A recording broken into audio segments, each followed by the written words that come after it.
All right, welcome back to episode 7 of DMI. Today, our topic is going to be world maps, as we stated last week. So, if you wanted to get into our theming episode, check out the last episode. Today, we're really going to kind of dive into how to build your world map and how to theme it to kind of fit and feel more realistic and immersive. My name is Wyatt, and I am joined today by my co-host, Wyatt Cerulean. So, when you're looking at world maps, there's a couple of ways to do it. I would say the most important thing is just to take your time with them. Don't try to rush this like a week before your campaign. Sit and stew on this for like a month, honestly. I would say a month is what has worked the best for me. Have you kind of found that? So I tend to come up with my ideas for my map before I actually do the map, so I don't have an actual time frame. That's fair. Yeah, no, I start drawing my map usually like a month before my campaign starts and making sure that it's like in place and everything's planned. Do you tend to like to have digital maps, or do you focus more on having like physical maps where you can touch them? So there's a couple softwares that you can use to make actual online maps that are show elevation and stuff. If they were cheap, I'd use them, but they ain't cheap. So I tend to do like hand drawn and like sketch on what details I need where and Yeah, for me, I'm in a very similar situation. I actually like to do mine as physical maps. That being said, I will use some online maps.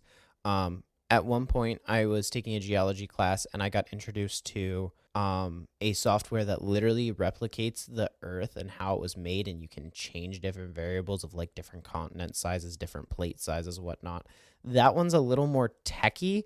It can be a lot of fun to play with, though, and you can find it pretty easily. You literally just look up world generation geology map, and it'll pop up. It's actually kind of fun. There's a couple different ones out there now. There's also your like fantasy generators that do it, but I've seen one that I'm going to be playing with from now on that I really actually enjoyed, and I did it for my last world map. Have you by chance seen the people that just chuck a bunch of dice on and then draw around the dice to make their world maps? I've never seen that. I absolutely adore the idea. I saw someone take like a pile of D20s and they just scattered it on there, and then they just roughly made like continent shapes around the dice, and that may be my new form of like random world generation from now on, because that just made me smile. I always make my maps a little more deliberately than that based on what I need to happen on the maps. So with like if your theming of your campaign and everything, your map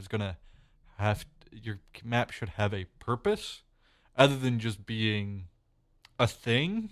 That's fair. That's fair. For me, what I like to do is I like to get random shapes for continents, and then I place my rivers, my forests, my mountains a little more deliberately to match the plot.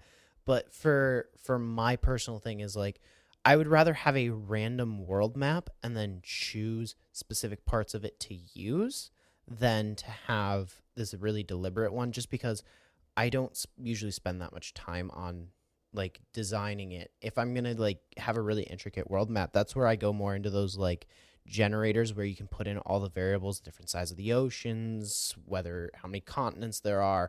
Like I'll even go in and be like, how many tectonic plates, and then I'll run it through the years till I like it a certain way. That's more of my like, if I'm gonna run a lot of campaigns in the world, just to kind of get a rough like design that feels realistic, and then I'll put the rivers in myself.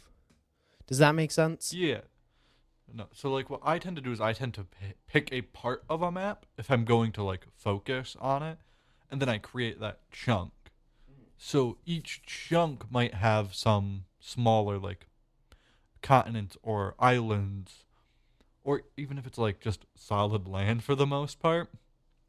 I'm going to deliberately design that, and then on the grander scheme have a position for it across the planet. That's fair. Yeah, I usually start with my planet and my world map, and then for my campaign specifically, I'll take like a little snapshot of where I want them to be and where I want them to start.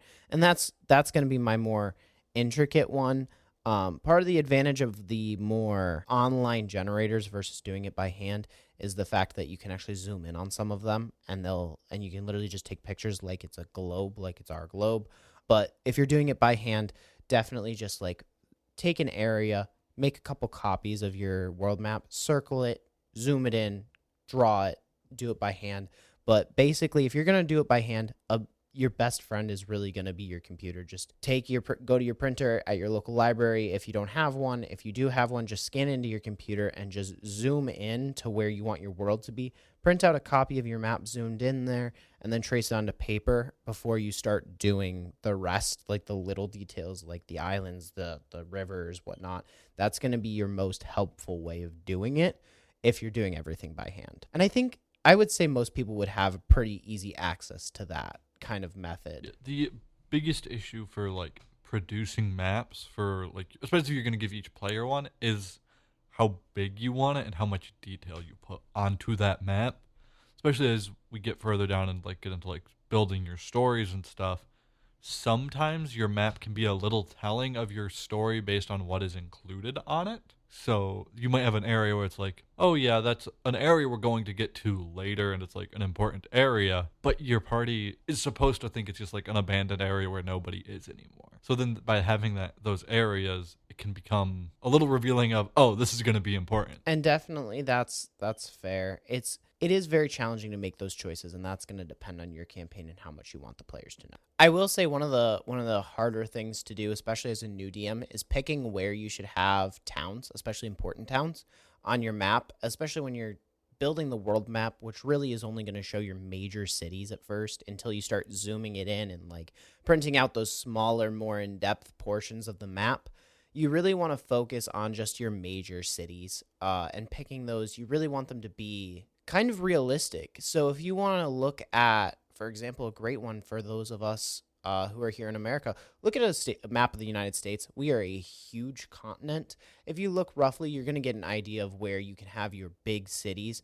Usually they're going to be coastal.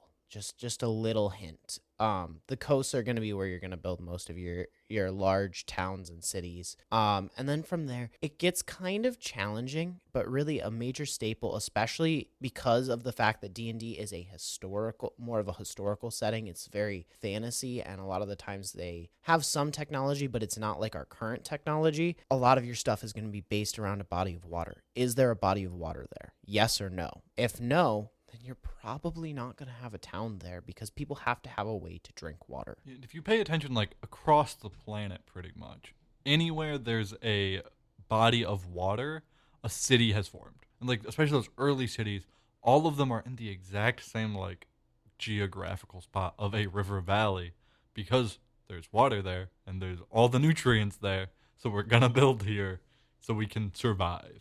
Yeah, rivers, lakes, oceans, those are where you're going to look for your large cities to be. Now, there is this fun little thing that a lot of people have started to kind of play with, which is Easter eggs on your map. And I really like having Easter eggs on my maps of like, oh, where should my hidden dungeon or ancient ruins be? And you don't have to put them in every single map, but they make the map feel more realistic. Society doesn't stay in the same place forever, and it won't. So maybe having some ancient ruins in the center of the continent. Well, why would these be here? It's a desolate desert now with no trace of water. Well, maybe it wasn't always that way. And you can kind of spin those stories that way and add some cool, like, lost magic items. And that can be a fun way to give your players magic items where it doesn't feel like, oh, I just killed this random goblin and now I have a +3 sword. Like, I don't like the term Easter eggs for them, but like including these like artifacts from previous either like adventurers, societies, cities, and making sure the world actually feels lived in kind of helps building that world map up. So just because there's a spot where a city should be doesn't necessarily mean that city has to be there anymore. So like you could have a place where it'd be great to have a city, and all that's left there is ruins from some ancient city that was there a bajillion years ago that has since either moved, died out, or just fell to ruin somehow. Yeah, and you can even write reasons why. That could be something that area is still facing. One thing that players don't think about is what could have happened in there. And with ruins, that can be a lot of fun to play with. Because, like, even here in the real world, you would know this better than I do. Aren't there, like, diseases and stuff that we've found in, like, ancient Egyptian ruins that affect people who are exploring them? We sometimes find that kind of stuff. Like, just, there's sometimes things that are, might not find the live disease, but we might find the remains of a disease on a corpse or something like that throughout them. Correct me if I'm wrong, but a couple years ago, didn't they coin that, like, the quote-unquote mummy's curse, and the reason people were dying after taking out these sarcophaguses was a lot of the times because there was a fungus that people were being infected with that they didn't know about? I haven't seen that personally, but I wouldn't be surprised if it was something like. I was seeing something like weird about that on the news one day, and I was kind of interested in it, but like half paying attention because I was cooking. So there's things where like you could have secret old traps or maybe a disease, and it could plague one of your characters, and all of a sudden, and now it's this grandiose little side quest to save your friend, and that can be a lot of fun. And we do also tend to, like, in the real world, find these now ruins around weirdly dangerous things. Like, there's a set of ruins in Greece outside of, essentially, a gas trap. It's just a room, a cave, full of poisonous and explosive gas. Which was because it was believed to be, like, a gateway to somewhere that the living couldn't go, so therefore we're building here. Wasn't a great spot to build there. Yeah, and there's lots of fun things that you can do with that. And picking places on your map for that is always a good use of your time, to take the time out of your day to really go pick those ruined cities and have some fun with it. Because, I mean, find a reason to destroy a town. It is wild and crazy, and it doesn't always have to be this major demon king or lich that came in and destroyed the city. It can be a natural disaster, and that can be a lot of fun because players oftentimes don't think about, maybe I should wonder why these people left. They just go to explore it because it's old, and they don't think about it. And sometimes, depending on how you set up your villain, those ruins could be because of your villain and reveal something about them. Like, oh, they were here 200 years ago. And they're a human? Something's off there. Yeah, and with your villains, there's this big component of should they be statically in place? And the answer to that is almost always no. Like, your villains, if they're really this world-ending issue, they're not going to be in one place. That's just not realistic. If they're trying to destroy the whole world, they're not going to just sit up in their castle and wait for the world to be destroyed by their minions. They're going to be out there on the front line, prepping, recruiting. They're going to be doing something. And sometimes that could be consolidation into one location. So you could, even if they're not like, your biggest evil, like, we're going to destroy the world, but they're like, that we're going to take over. They could be consolidating a lot of their forces to take out a neighboring kingdom. And they're going to be there or somewhere where they can oversee what's happening. As opposed to sitting back 100 miles away in a castle somewhere. Then they're just a emperor trying to expand an empire. As opposed to a villain who's trying to enact some dark plan. And you can have the emperor be your bad guy who's sitting back in their castle. But if that's going to be the type of campaign you're going to run, and you're going to run this old fantasy style, we're trying to save this nation that is being attacked by an unjust empire, that villain isn't going to be the world is ending. So it's just about fitting the theme of your plot then. Because not every campaign has to be a earth-shattering, world-ending situation. Now, as the game goes on, yes, it's going to have to be larger and larger scale issues, but that doesn't always have to be the case. You can end a campaign before you get to the world-saving portion. Yeah, especially if you look at those, like, if you don't plan to hit level 20, like if you're only going to hit like 12, maybe 15, your ending to your campaign doesn't have to be, we stopped the world from being consumed. It can be something as simple as, well, we defeated this villain who was destroying people's lives around him. And was he going to destroy the world? No. He was just going to make it an unfun place to be. And like you can have, so a really fun campaign I ran once upon a time was the whole goal was to stop an evil empire that was expanding. Pretty basic, pretty lackluster. And they freed the nation. But none of my party stayed behind to help rebuild the nation. They just dipped and went into retirement. And that's where the campaign ended. Because that's where my players wanted to end. That's where they felt satisfied with it ending. Well, then I got to play a second session a couple years later where there was a completely different problem because of the political things where the nation fell apart after they crushed the emperor. So there was no form of power left. And so the nation fell into anarchy. And now the players got to, again, run it a generation later, and they got to rebuild a nation, which can be a fun campaign idea. Is building a nation, having a political themed campaign can actually be a lot of fun. Especially if you're going for like a political vibe, I would almost advise for your campaign. If you're going for political, the world map is less important for it, but include something else. So, because usually if you're doing a political campaign, there's not going to be as much fighting. Have something for there to be a little bit of that like feel of competition, or you need to do stuff right without just being, oh, well, combat. If you're going to do a political campaign, I would highly advise still building out a full world map. And the reason behind it is you need to know where other nations are. You need to have an idea of the tension, where the ruins are, things that people might fight over. And then have reasons why your players are trying to defend those areas. Because sometimes if another nation's trying to push them off of the water, they're not going to survive without water. Like, that's another thing. Or there might be these ancient ruins where they just discovered a lost magic. That's going to be something worth fighting over, and your players need to keep that in mind.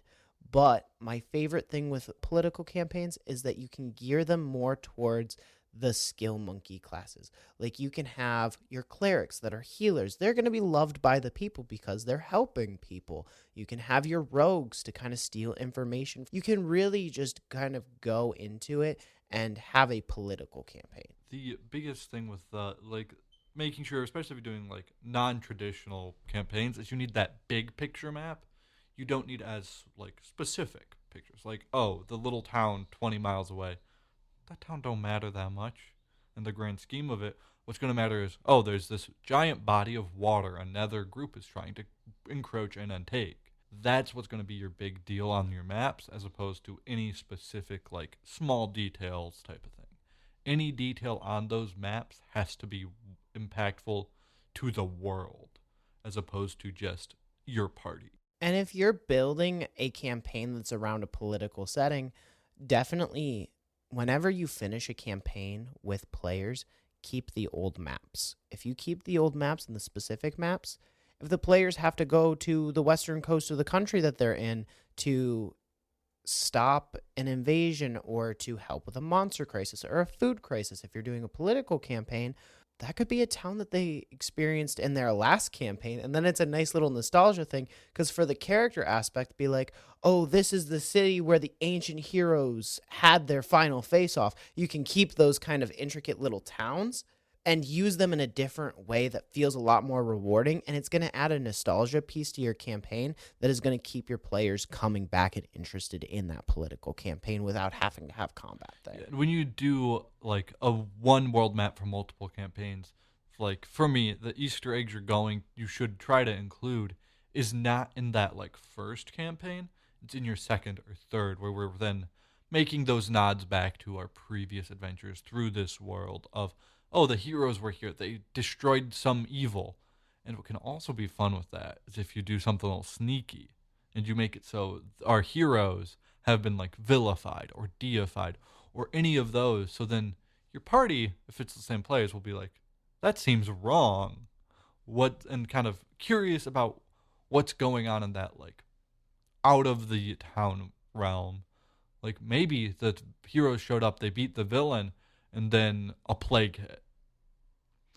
Oh, those heroes brought the plague with them now. Yeah, and vilifying your players can be a lot of fun, and adding those little throwbacks to your former campaign is honestly just a great way to keep it spiced up. I will say, though, all of this is really useful whether you're building your own world map or you're using a pre-existing one. If you check out the Sword Coast, where a lot of the Forgotten Realms campaigns take place, most of the towns are built on lakes, rivers, things like that, and they're used in very similar ways, and it's really beneficial. So when you're really digesting some of this information, make sure that you're paying attention to it, because it is already prevalent in a lot of D&D stuff. And regardless, it doesn't really matter that much if you use a pre-existing map or not. It's really we've gotten to this point where it's super flexible. Wizards has put out, what at this point, 7 different world maps that you can use. It's getting to be quite a bit. So you don't have to make your own world map, but regardless, all of these principles kind of play into each other a little bit. For new players, I really struggle, especially for new DMs, to give the 5 most important things to pay attention to. And when I've given advice to DMs in the past, I've told them, because I've literally been asked this question.